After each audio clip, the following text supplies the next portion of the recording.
एक बार फिर आप लोगों का हमारे चैनल में स्वागत है। हिस्ट्री की सीरीज में आज लेकर आए हैं पुष्यभूति वंश या बर्धर वंश। ठीक है, तो सातवाहन या गुप्त साम्राज्य के बाद जो आपका वंश आता है वो पुष्यभूति वंश है। पुष्यभूति वंश की अगर हम बात करते हैं तो पुष्यभूति वंश के संस्थापक हैं पुष्यभूति। ठीक है, और इनने अपनी राजधानी क्या बनाई थी? थानेश्वर। थानेश्वर इनने क्या बनाई? अपनी राजधानी बनाई। लेकिन कुछ समय चलने के बाद इनमें से एक राजा हुआ जो बहुत ही प्रभावशाली राजा हुआ, जो है आपका प्रभाकर वर्धन। ठीक है, तो ये आपका वर्धन वंश का क्या रहा? ये संस्थापक रहा, इसके बाद ही आया था और ये इसी के परिवार कह सकते हैं, उसका कुल का सदस्य था। कौन? प्रभाकर वर्धन। ठीक है, अब प्रभाकर वर्धन के बारे में हम जानकारी प्राप्त करते हैं तो सबसे पहले आप लोगों को बता दें कि वर्धन वंश का संस्थापक है प्रभाकर वर्धन। इसने अपनी राजधानी क्या बनाई थी? राजधानी इसने बनाई थी कन्नौज या फिर थानेश्वर। ठीक है, दो राजधानी बनाई थी, तो कन्नौज या थानेश्वर। ठीक है, अब प्रभाकर वर्धन के बारे में देखिए, प्रभाकर वर्धन ने उपाधि धारण की थी परम भट्टारक की उपाधि और महाधिराज की उपाधि। ठीक है, फिर इसके बाद देखिए प्रभाकर वर्धन का विवाह हुआ था, उसका क्या नाम था? उसका नाम था यशोमती। ठीक है, अब यशोमती से इसकी शादी हो गई तो फिर इसका क्या हुए? दो पुत्र हुए। उन दो पुत्रों का क्या नाम? एक का नाम था राजवर्धन, एक का नाम था हर्षवर्धन। और एक आपकी इनकी पुत्री हुई, कौन की? प्रभाकर वर्धन की, जिसका नाम था राजश्री। ठीक है, राजश्री इसका नाम था। इसके बाद देखिए जो इनकी पुत्री थी राजश्री, इसका विवाह कन्नौज के राजकुमार, ठीक है, कन्नौज के राजा ग्रह वर्मा से इसकी शादी हो गई। लेकिन क्या हुआ कि ग्रह वर्मा की हत्या कर दी मालवा के शासक देवगुप्त ने। ठीक है, जब ग्रह वर्मा की हत्या कर दी मालवा के शासक देवगुप्त ने, और राजश्री को उसने क्या किया? जो इसकी पत्नी थी इसको बंदी बनाया और ले गया। ठीक है, अब इसके बाद क्या हुआ? इसके भाई राजवर्धन को पता चला तो इसने क्या किया कि राजवर्धन ने देवगुप्त की हत्या कर दी। ठीक है, इसने क्यों हत्या कर दी? क्योंकि इसने इसके जीजा को मार दिया था। ठीक है, मतलब देवगुप्त ने ग्रह वर्मा को मार दिया था। लेकिन राजवर्धन ने जब इसकी हत्या कर दी तो राजवर्धन की हत्या 606 ईस्वी में देवगुप्त का एक मित्र था शशांक, नरेश शशांक। देवगुप्त का जो मित्र था नरेश शशांक, ठीक है, मालवा का था, और इसने क्या कर दिया था?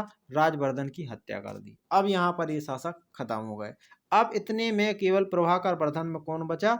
हर्षवर्धन। ठीक है, इसके बाद देखिए कुछ नरेश शासक के शशांक के बारे में पढ़ लेते हैं। नरेश शशांक सेवा धर्म का अनुयायी था। ठीक है, मतलब सॉरी, शिव धर्म का अनुयायी था। यहाँ पर क्या है? शिव धर्म का अनुयायी था।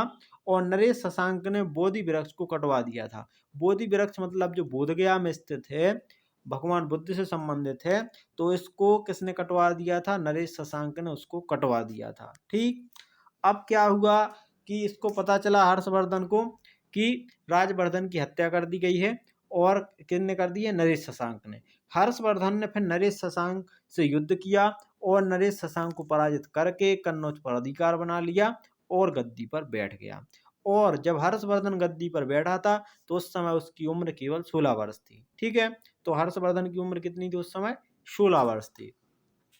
अब क्या हुआ कि हर्षवर्धन ने एक उपाधि धारण की जिसे कहा जाता था शिलादित्य। हर्षवर्धन को क्या कहा जाता था? शिलादित्य। ठीक है, और बहुत इंपॉर्टेंट क्वेश्चन है, बार बार पूछा जाता है एग्जाम में। हर्ष और पुलकेशन द्वितीय के बीच में किस नदी के किनारे युद्ध हुआ था जिसमें हर्ष की पराजय हुई थी? तो आपको बता दें कि हर्ष और पुलकेशन द्वितीय के बीच में नर्मदा नदी के तट पर एक युद्ध हुआ जिसमें हर्ष की पराजय हुई। ठीक है, इसके बाद क्या हुआ कि हर्ष के शासन काल में चीनी यात्री हेनसांग हर्षवर्धन के शासन काल में ही भारत आया था। क्वेश्चन बार बार पूछा जाता है कि हेनसांग कहाँ का था और कब आया था? तो हेनसांग चीन का था और चीनी यात्री हर्षवर्धन के काल में आया था भारत। हेनसांग के उपनाम देखो, हेनसांग को क्या क्या कहा जाता था? इसके उपनाम है तीन। यात्रियों में राजकुमार, ठीक है, और नीति का पंडित, और वर्तमान का शाक्य मुनि। इसके तीन नाम है। यात्रियों में कहा जाता था इसको यात्रियों का राजकुमार, और नीति का पंडित, और वर्तमान शाक्य मुनि। ये हेनसांग के उपनाम है, याद रखना। चीनी यात्री और हर्षवर्धन के शासनकाल में आया था। हर्ष ने अपने दूत चीन भेजे थे। देखो इसने क्या किए थे, मतलब राजदूत हैं जो, या दूत कह सकते हैं, वो कहाँ भेजे थे इसने? चीन भेजे थे और चीन से रिप्लाई भी आया था और 2 दूत वहाँ से वापस भी आए थे। ठीक है, 2 लोग वहाँ से वापस आए थे, जो राजदूत थे वो वापस आ गए थे। हर्ष ने कश्मीर के शासक को बुद्ध के दंत अवशेष बलपूर्वक प्राप्त किए थे। तो जो हर्षवर्धन था उसने कश्मीर के शासक से बुद्ध के दंत अवशेष, जो दंत अवशेष वहाँ पर रखे हुए थे, तो बलपूर्वक उनसे क्या कर लिए, प्राप्त कर लिए। ठीक है, पहले तो क्या था कि हर्ष शिव धर्म का अनुयायी था और सूर्य की पूजा करता था, क्योंकि इनका जो कह सकते हैं जो कुल का धर्म था वो शिव धर्म था और सूर्य की ये लोग पूजा करते थे। कौन, प्रभाकर वर्धन, उनके पूर्वज। लेकिन जब क्या हुआ, ये जब हेनसांग से मिला, कौन, हर्ष, तो हेनसांग से मिलने के बाद हर्ष ने बौद्ध धर्म की दीक्षा ले ली और यह बौद्ध धर्म अपना लिया। ठीक है, अब इसके बाद हर्ष ने रचनाएं कौन कौन सी की, हर्ष ने 3 रचनाएं की। देखो, प्रियदर्शिका हर्ष की रचना है, रत्नावली हर्ष की रचना है हर्षवर्धन की, और नागानंद हर्षवर्धन की रचना है। ठीक है, इसके बाद देखिए, यह तीनों सांस्कृतिक नाटक, यह तीनों क्या है, सांस्कृतिक नाटक हैं, मतलब तीनों संस्कृत में लिखी हुई। आप लोगों को बता दें कि प्रियदर्शिका, रत्नावली, नागानंद, यह तीनों संस्कृत में लिखे हुए हैं।